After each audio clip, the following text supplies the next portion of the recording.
Ya, Bapak Ibu, saudara yang dikasih Tuhan, pagi ini saya memberikan tema yaitu berjalan bersamanya. Eh, Tak terasa kita sudah berada di hari terakhir, paling terakhir gitu ya di tahun 2022. Ada banyak hal yang terjadi dalam kehidupan kita sepanjang 2022 seperti yang tadi sudah di-sharing-kan oleh Bapak Ibu Saudara. Ya, untuk itu kita akan merenungkan satu bagian firman Tuhan. Saya mengajak kita untuk membuka dari Keluaran 13 ya. Keluaran 13 ayat 17 sampai ayat yang ke-22. Keluaran 13 ayat 17 sampai ayat yang ke-22. Saya akan membacakan untuk kita semua, Bapak Ibu Saudara bisa menyimak di Alkitabnya masing-masing. Keluaran 13 ayat 17 sampai 22. Firman Tuhan berbunyi demikian. Setelah Firaun membiarkan bangsa itu pergi, Allah tidak menuntun mereka melalui jalan ke negeri orang Filistin. Walaupun jalan ini yang paling dekat. Sebab firman Allah, jangan-jangan bangsa itu menyesal apabila mereka menghadapi peperangan sehingga mereka kembali ke Mesir. Tetapi Allah menuntun bangsa itu berputar melalui jalan di padang gurun menuju ke Laut Teberau. Dengan siap sedia berperang, berjalanlah orang Israel dari tanah Mesir. Musa membawa tulang-tulang Yusuf, sebab tadinya Yusuf telah menyuruh anak-anak Israel bersumpah dengan sungguh-sungguh. Allah tentu akan mengindahkan kamu, maka kamu harus membawa tulang-tulangku dari sini. Demikianlah mereka berangkat dari Sukot dan berkemah di Etam, di tepi padang gurun. Tuhan berjalan di depan mereka pada siang hari dalam tiang awan untuk menuntun mereka di jalan, dan pada waktu malam dalam tiang api untuk menerangi mereka, sehingga mereka dapat berjalan siang dan malam. Dengan tidak beralih, tiang awan itu tetap ada pada siang hari, dan tiang api pada waktu malam di depan bangsa itu. Demikian pembacaan firman Tuhan. Nah, Bapak Ibu Saudara yang dikasihi Tuhan, biasa kalau pagi sebelum ke kantor gitu ya, saya suka mampir ke TK Alitea gitu ya. Saya suka memperhatikan bagaimana kelakuan dari anak-anak kecil gitu ya, lucu-lucu dan menggemaskan gitu ya.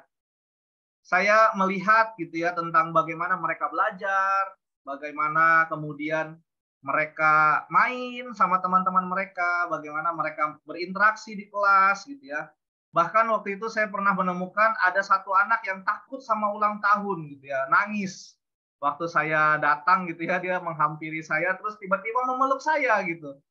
Karena dia takut sama ulang tahun karena waktu itu sedang ada perayaan ulang tahun di kelas gitu ya. Nah, suatu ketika saya turun ke bawah di TK Alitea, saya melihat mereka sedang berbaris untuk pulang gitu ya, dijemput oleh orang tua mereka, entah itu papa atau mama, entah itu kungkung dan lain sebagainya. Dan waktu mereka satu persatu dipersilahkan pulang menghampiri orang tuanya, mereka terlihat begitu senang gitu ya. Ada satu ekspresi yang mirip atau mungkin bahkan sama dari kebanyakan dari anak-anak ini gitu ya. Ketika guru-guru mempersilahkan ketika mereka berbaris gitu ya, satu-satu dilihat apakah udah dijemput atau belum gitu ya. Kemudian satu-satu dipersilahkan untuk menuju ke yang jemput, entah itu papa atau mama atau kungkung mereka. Mereka langsung berlari gitu ya. Senang gitu ya ketika mereka melihat orang tua mereka. Mereka buru-buru menghampiri orang tua mereka. Bahkan ada yang langsung memeluk orang tua mereka. Seolah-olah mereka mengungkapkan satu perasaan tenang dan aman karena sudah ada orang tua mereka yang bersama dengan mereka. Nah, kemudian saya perhatikan di situ ketika mereka sudah bersama dengan orang tua mereka, mereka akan ikut kemana aja orang tuanya membawanya. Entah itu mereka langsung pulang atau orang tua yang ngajak dia makan dulu kemana dan lain sebagainya. Mereka akan ikut bersama dengan orang tua mereka. Nah, Bapak Ibu Saudara yang dikasihi Tuhan, itulah juga yang sedang dialami bangsa Israel dalam teks ini. Mereka sesungguhnya sedang berjalan bersama dengan Tuhan. Tuhan yang menyertai mereka. Nah, kita tahu bersama Bapak Ibu Saudara ya, kisah ini adalah kisah di mana bangsa Israel itu baru keluar dari perbudakan di Mesir. Dan kondisi mereka ketika keluar dari Mesir adalah kondisi yang dengan terburu-buru. Itu dijelaskan di Keluaran 12 gitu ya, di pasal sebelumnya. Mereka nggak sempat melakukan persiapan perjalanan di padang gurun. Mereka nggak sempat mempersiapkan makanan yang cukup untuk mereka di padang gurun. Mereka nggak siap mempersiapkan pakaian hangat untuk mereka menghadapi malam yang dingin di padang gurun. Mereka nggak sempat bahkan mempelajari rute yang harus mereka tempuh untuk menuju tanah Kanaan. Tetapi dalam kondisi yang demikianlah, Bapak Ibu Saudara, Tuhan menyatakan penyertaannya kepada mereka.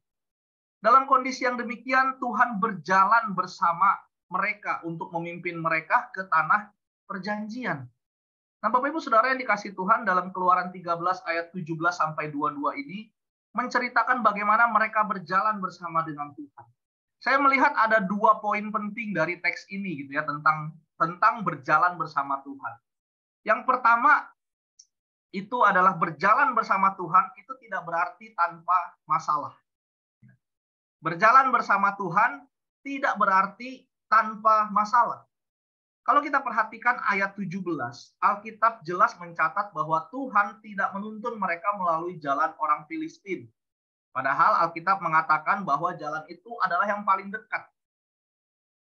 Kemarin saya membuka peta gitu ya, saya penasaran juga gitu ya. Kenapa Alkitab mengatakan jalan itu padahal yang paling dekat tapi memutar. Ternyata memang benar Bapak Ibu Saudara. Di peta kalau Bapak Ibu Saudara searching gitu ya, peta Mesir ke tanah Kanaan itu sebenarnya bisa lewat atas dan jalannya itu rutenya lurus. Ya. Tetapi rute yang Tuhan pimpin bangsa Israel itu memutar ke bawah. Menyeberangi Laut Teberau ke bawah, kemudian ke Gunung Sinai, baru ke atas ke Kanaan. Nah Bapak Ibu Saudara, kenapa kok malah Tuhan kasih jalan yang lebih jauh? Ternyata Tuhan sangat mengetahui kondisi bangsa Israel pada saat itu. Gitu ya. Kondisi dan situasi mereka jika mereka melalui jalan orang Filistin. Tuhan tahu bahwa bangsa Israel itu nggak siap jika mereka harus diperhadapkan dengan bangsa Filistin pada saat itu. Ya. Bahkan bisa jadi bangsa itu akan menyesal dan ingin kembali ke Mesir, Alkitab catat. Ya. Jika Tuhan membawa mereka ke medan yang berat, peperangan dengan orang Filistin. Nah, bangsa Israel pada saat itu nggak siap secara mental dan fisik, Bapak Ibu Saudara. Secara mental, mereka memiliki mental yang lemah. Pada waktu mereka dijajah oleh Mesir adalah sebagai budak, Bapak Ibu Saudara. Mereka dianiaya, mereka disiksa, mereka disuruh kerja paksa tanpa bisa melawan. Sehingga mental mereka nggak siap. Seorang penafsir Adam Clark dia mengatakan perbudakan mereka yang lama telah begitu merendahkan pikiran mereka. Mereka jadi bangsa yang rendah diri. Mereka menjadi bangsa yang penuh dengan ketakutan. Nah, itulah sebabnya jika Tuhan secara langsung memperhadapkan mereka dengan bangsa Filistin, maka akan menjadi malapetaka bagi mereka sendiri. Bisa jadi mereka malah minta balik ke Mesir. Nah, selain itu, orang Israel juga nggak punya bekal yang untuk pelatihan militer, strategi perang, dan kemungkinan besar mereka juga tidak bersenjata dan sama sekali nggak siap untuk berperang. Bukan cuma itu, Bapak Ibu Saudara, mereka juga dibebani dengan ternak yang banyak gitu ya, dan peralatan makanan tentu harus mereka bawa gitu ya. Mereka juga belum lagi mereka nggak punya biaya untuk perang dan lain sebagainya. Dari segi ini kita lihat bahwa mereka sebenarnya nggak siap untuk berperang. Belum lagi jumlah mereka yang laki-laki hanya berjumlah 600.000 orang kalau dicatat di Keluaran 12 ayat 37. Jadi sisanya adalah wanita dan anak-anak yang tidak mungkin diikut sertakan dalam perang. Nah, dengan keadaan seperti inilah Tuhan dapat melihat bahwa jika Tuhan membawa mereka melalui jalan yang dekat dan cepat itu, melewati negeri orang Filistin, konsekuensinya mereka harus menghadapi bangsa Filistin. Dan mereka belum siap sama sekali dengan hal itu. Nah, oleh sebab itu Tuhan membawa mereka melalui jalan yang lebih jauh. Itu adalah yang terbaik bagi mereka. Sekalipun dalam perjalanan kita melihat ya banyak masalah yang terjadi dalam perjalanan bangsa Israel gitu ya. Menyeberangi laut Teberau gitu ya. Mereka merasa haus sampai berkali-kali Tuhan melakukan mujizat dan memberi mereka air untuk diminum. Mereka merasa lapar gitu ya sampai Tuhan sendiri memberi mereka makan mana dari sorga gitu ya, dari langit. Nah, Bapak Ibu Saudara yang dikasihi Tuhan, demikian juga dengan kehidupan kita bersama dengan Tuhan. Mungkin di tahun 2022 ada banyak hal terjadi, termasuk ada aja masalah kehidupan yang terjadi. Mungkin kita bertanya-tanya, kenapa ini terjadi? Ya, kenapa itu terjadi? Apakah Tuhan nggak sayang sama saya? Apakah benar Tuhan menyertai saya? Kok saya masih mengalami yang namanya masalah? Ya, kalau tadi dari sharing Bapak Ibu, saya senang gitu ya mendengar. Karena melalui peristiwa-peristiwa atau masalah yang terjadi di 2022, kita masih sama-sama boleh melihat di balik itu bahwa ada Tuhan yang tetap menyertai kita. Nah, kalau kita lihat perjalanan bangsa Israel tadi, dan kita belum paham kondisi bangsa Israel, kita juga mungkin akan bertanya, kok kenapa Tuhan nggak bawa bangsa Israel lewat jalan yang paling dekat? Sehingga bangsa Israel bisa lebih cepat sampai ke tanah perjanjian. Kalau lewat jalan yang paling dekat itu, mungkin nggak akan ada sungut-sungut dari bangsa Israel. Kalau lewat jalan yang paling dekat, mungkin bangsa Israel nggak ada sungut-sungut masalah air. Gitu ya. Nggak ada sungut-sungut bangsa Israel masalah makan. Nah, tetapi waktu kita tahu alasan kenapa Tuhan membawa mereka jalan memutar, kita melihat bahwa sebenarnya di balik masalah-masalah yang mereka harus hadapi, itu adalah jalan yang terbaik yang Tuhan kasih buat mereka. Nah, masalah mereka itu ketika jalan memutar, hanya seputar haus, lapar. Gitu ya. Jika mereka lewat negeri orang-orang Filistin, mungkin masalah yang lebih besar yang harus mereka hadapi atau yang harus mereka alami. Nah, demikian juga kita mengerti bahwa kehidupan berjalan bersama dengan Tuhan itu tidak berarti tanpa masalah, Bapak Ibu Saudara. Waktu kita jalan bersama dengan Tuhan bukan berarti kita kebal dengan yang namanya masalah. Tetapi kehidupan bersama dengan Tuhan adalah tentang bagaimana Tuhan memimpin kita melalui jalan yang terbaik itu. Jalan yang terbaik yang harus kita lalui. Sekalipun ada tantangan di dalamnya. Kehidupan berjalan bersama dengan Tuhan adalah tentang bagaimana Tuhan menyertai kita dalam situasi dan kondisi apapun yang terjadi dalam kehidupan kita. Sehingga kita bisa melewati semua masalah bersama dengan Dia. Kehidupan berjalan bersama Tuhan bukan fokus pada masalah yang harus kita hadapi dan lalui. Tetapi berjalan bersama Tuhan adalah tentang fokus bersama siapa kita hadapi dan lalui masalah yang ada di depan kita. Itu yang pertama, Bapak Ibu Saudara. Berjalan bersama Tuhan itu bukan berarti tanpa masalah. Poin yang kedua adalah berjalan bersama Tuhan akan menjawab kebutuhan kita. Nah, Bapak Ibu Saudara yang dikasihi Tuhan, tadi sudah saya katakan bahwa bangsa Israel ketika meninggalkan Mesir itu benar-benar tanpa persiapan. Mereka nggak mempersiapkan apa yang akan mereka pakai di jalan. Mereka nggak mempersiapkan apa yang akan mereka gunakan untuk bisa jalan di siang hari maupun pada malam hari. Nah, dalam ayat 21 sampai 22, kita lihat Alkitab mencatat bahwa Tuhan memberikan tiang awan pada siang hari ya untuk mereka dan juga tiang api pada malam hari agar mereka dapat berjalan siang dan malam. Kenapa mereka butuh tiang awan pada siang hari dan tiang api pada malam hari? Karena mereka harus melewati padang gurun, makanya mereka membutuhkan keduanya, tiang awan dan tiang api. Nah, Bapak Ibu Saudara yang dikasihi Tuhan, seorang rekan di gereja tempat pelayanan saya yang dahulu gitu ya pernah sharing pengalamannya waktu melakukan wisata rohani ke Israel. Dia cerita, beliau mengatakan, saya bersyukur ya Tuhan kasih kesempatan untuk saya bisa wisata rohani ke Israel. Ya, saya lebih mengerti ketika bangsa Israel berjalan di padang gurun menuju tanah perjanjian. Waktu siang hari itu panasnya bukan main, kata dia. Waktu siang hari itu panasnya bukan main di sana.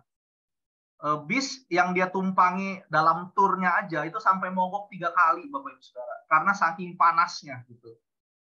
Jadi kita paham kenapa mereka bersungut-sungut pada waktu mereka nggak dapat air gitu ya, buat minum. Karena begitu panasnya di sana. Dan dari situ juga saya mengerti kenapa tiang awan menjadi satu hal yang sangat dibutuhkan oleh bangsa Israel di siang hari pada saat itu. Nah, dari cerita beliau, saya dapat membayangkan betapa panasnya di sana, gitu ya, Bapak Ibu Saudara. Saya nggak tahu karena saya belum pernah ke sana, tapi dari cerita beliau, saya bisa membayangkan betapa panasnya di sana. Mungkin Bapak Ibu ada yang pernah ke Israel gitu ya, nanti bisa sharing juga gitu ya. Kalau dari artikel yang saya baca di siang hari, suhu di sana bisa mencapai 45 derajat Celcius. 45 derajat Celcius. Ini adalah suhu yang cukup panas gitu ya. Malah sangat panas gitu ya kalau kita perhatikan. Nah, bahkan seorang penafsir Adam Clark ini mengatakan bahwa wanita, kemudian anak-anak dan orang-orang yang relatif lemah yang terkena sinar matahari yang terik langsung gitu ya, pasti bisa aja mereka bisa binasa jika tanpa penutup gitu ya. Maka kita menemukan bahwa Tuhan menaungi mereka dengan tiang awan. Nah, lalu juga ada tiang api, Bapak Ibu Saudara, pada waktu malam. Kalau kita amati juga, tiang api itu berfungsi untuk menerangi jalan mereka dan membuat mereka bisa beraktivitas di malam hari. Bahkan Alkitab mengatakan mereka bisa tetap berjalan di malam hari. Bukan hanya buat menerangi, namun juga untuk menghangatkan tubuh mereka di tengah padang gurun, Bapak Ibu Saudara. Kalau kita berpikir padang gurun kan siang panas gitu ya, malam juga harusnya masih terasa hangat gitu ya. Kita keliru, Bapak Ibu Saudara. Beberapa artikel yang saya baca gitu ya, pada malam hari suhu di padang gurun itu bisa mencapai minus 4 derajat ya, dengan angin padang gurun yang dingin itu. Jadi tiang api yang Tuhan berikan juga berfungsi sebagai untuk menghangatkan tubuh mereka sebenarnya. Nah, bayangkan Bapak Ibu Saudara, jika nggak ada tiang awan di siang hari dan nggak ada tiang api di malam hari selama 40 tahun bangsa Israel berjalan di padang gurun, mungkin mereka satu persatu bisa mati nggak kuat di padang gurun ya, Bapak Ibu Saudara. Memang nggak diceritakan sampai kapan tiang awan dan tiang api ini menyertai mereka gitu ya. Ada banyak penafsiran. Namun yang kita yakini adalah bahwa tiang awan dan tiang api ini Tuhan berikan selama bangsa Israel memerlukan. Selama bangsa Israel membutuhkan, Tuhan memberikan. Hingga akhirnya mereka bisa sampai di tanah perjanjian. Nah, tiang awan serta tiang api ini yang menuntun mereka berjalan ke tanah perjanjian. Karena mereka kemungkinan sangat buta rute gitu ya. Tadi juga saya sudah katakan, mereka nggak sempat mempelajari rute perjalanan. Bahkan ada penafsir yang mengatakan termasuk Musa, itu juga sebenarnya tidak tahu apa-apa tentang rute perjalanan mereka. Hanya Tuhan yang menuntun mereka. Mereka hanya mengandalkan pimpinan Tuhan yang melalui tiang awan dan tiang api itu. Nah, tiang awan dan tiang api inilah yang merupakan salah satu bukti bahwa Tuhan berjalan dengan mereka. Tuhan berjalan bersama dengan mereka. Tuhan yang memimpin mereka, ya. Tuhan yang memberikan apa yang mereka perlukan, yang mereka butuhkan. Bapak Ibu Saudara yang dikasihi Tuhan, di penghujung tahun 2022 ini, mungkin ada dari kita merasa, ada yang mungkin merasa kecewa, gitu ya, ada yang mungkin merasa sedih, atau mungkin bertanya-tanya, kenapa rencana kita nggak dijawab Tuhan di tahun 2022? Padahal ada banyak sekali impian-impian yang kita susun ketika kita memasuki tahun 2022 gitu ya. Mungkin kita ada yang bertanya-tanya, kok kenapa Tuhan tidak menjawab ini, tidak menjawab itu, tidak menjawab doa saya yang ini dan lain sebagainya. Kenapa ada saja masalah di tahun 2022 gitu ya. Yang jelas bukan masalah karena kesalahan kita sendiri gitu ya. Nah, jawabannya adalah Tuhan lebih tahu yang terbaik buat kita, Bapak Ibu Saudara. Seperti bangsa Israel yang meskipun jalannya lebih jauh, mereka harus menghadapi kehausan, mereka harus menghadapi kelaparan, mereka harus menghadapi laut terberau di depan mereka gitu ya. Tapi itulah jalan yang terbaik yang Tuhan berikan, yang Tuhan pimpin bangsa Israel kepada jalan itu. Dan Tuhan nggak meninggalkan bangsa Israel sendiri di padang gurun. nggak membiarkan bangsa Israel jalan sendiri ke tanah perjanjian. Tuhan berjalan dengan mereka sepanjang perjalanan menuju tanah Kanaan. Kalau kita perhatikan di kisah-kisah perjalanan bangsa Israel gitu ya, kita melihat bahwa Tuhan sendiri yang menyertai mereka. Nah, pertanyaannya untuk kita sekarang, sudahkah kita berjalan bersama Tuhan di tahun 2022?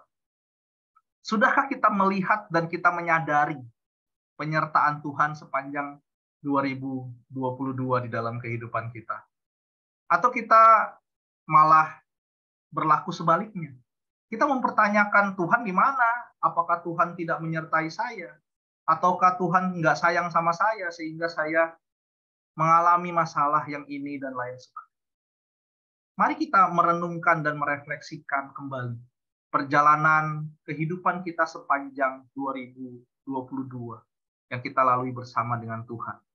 Melalui setiap hal yang kita alami, baik itu hal baik atau mungkin masalah yang terjadi di dalam kehidupan kita.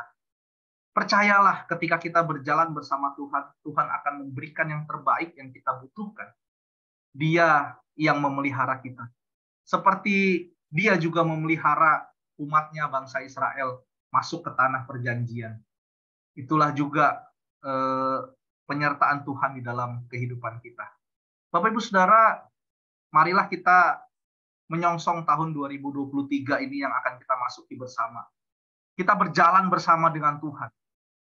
Taat akan pimpinannya dalam kehidupan kita. Sekalipun mungkin kita nggak mengerti, kok ini terjadi di dalam kehidupan saya.